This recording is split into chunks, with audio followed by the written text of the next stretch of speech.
A lot of people say, "Oh, I just want to sort of." They're kind of dabbling in the idea of improving themselves. And the real way to do it is you got to write down what the fuck you want and then go after it. Because otherwise, you live in sort of a wishy-washy world.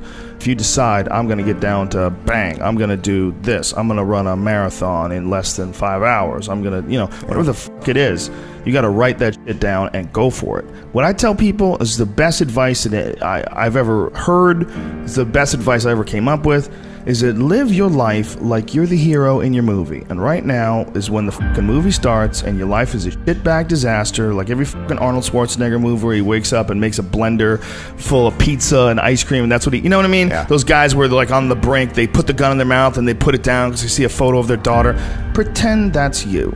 Pretend you are, right now, you are in the part of the movie that starts and it shows you as a fucking loser. And just decide not to be a loser anymore. Live your life like there's a documentary crew following you around and you are analyzing your own behavior. Do what you would want to do so that your kids one day would look back at it and see that documentary and look on it with pride. Like, wow, my dad was a bad motherfucker. He really did what he had to do. Wow, my mom really got her shit together. I love a success story, but even more than a success story, I like a dude who fucks his life up and then gets it back together again story. Those are my favorite stories. And the way to do that, you gotta write it down. You gotta think that you are the hero in your own fucking movie, and then you gotta sit down and you gotta write it down.